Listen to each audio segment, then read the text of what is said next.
मेहरापुर हिलाल public school जे ज़रिए निकिरे हेठि हलंदड़ सिटी स्कूल जी नई इमारत जी इफ़्तिताही तक़रीब मुनक़द कई वई। सिंध जे घरू वज़ीर ज़ियाउल हुसैन लंजार ऐं CAO जी सिटी ज़ाहिद हुसैन रिबन काटी इफ़्तिताह कयो। इफ़्तिताही तक़रीब में ज़िलो नशो फ़िरोज़ सियासी समाजी शख़्सियत ऐं शहरनि वॾी अंग में शिरकत कई। तक़रीब खे ख़िताब कंदे CAO ज़ाहिद हुसैन चयो त मेहरापुर शहर में जेको असां स्कूल क़ाइमु कयो आहे उन में 2500 शागिर्द ऐं शागिर्दनि खे मयारी तालीम ॾिनी वेंदी। JCT पारां सॼी सिंध अंदरि 200 खां वधीक स्कूलनि जो प्रोजेक्ट 2030 ते मुकमल कयो वेंदो, जंहिं में सिंध जे शहरी तोड़े ॿाहिराड़ी जे इलाइक़नि जा हज़ारे शागिर्द तालीम हासिल कंदा। इफ़्तिताही तक़रीब खे ख़िताब कंदे घरू वज़ीर चयो त PP हुकूमत सिंध जे नंढनि वॾनि शहरनि में आला तालीम खे बरक़रार रखण लाइ JCT जहिड़ी इदारनि सां सहकार करे रही आहे। असांजे सूबे जा ॿार अहिड़े स्कूलनि में तालीम हासिल करे पंहिंजो मुस्तक़बिल संवारे सघनि। हिन वधीक चयो त उतर जे इलाइक़नि में अमन अमान जी सूरतहाल खे बहितर बणाइण लाइ हिकमत अमली जोड़ी वई आहे। शहरनि जी जान ऐं माल हिफ़ाज़त करणु हुकूमत जो फर्ज़ आहे।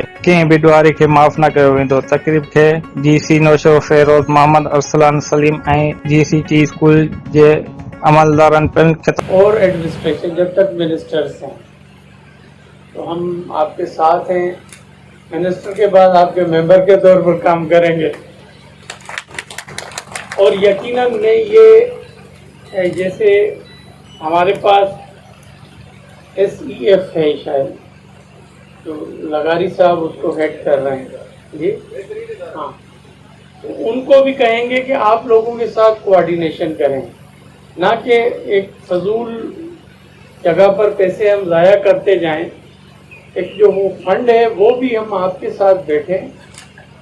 आपने बड़ा, मैं दूर से देख रहा हूँ, काफ़ी अच्छी बिल्डिंग बनी हुई है। हमारे स्कूलों से बहुत अच्छी बिल्डिंग है ये। हमारे जो गवर्नमेंट के स्कूल हैं वो इतने इंप्रेसिव नहीं है और हमें बनाना चाहिए, हमें आपको फॉलो करना चाहिए। और यकीनन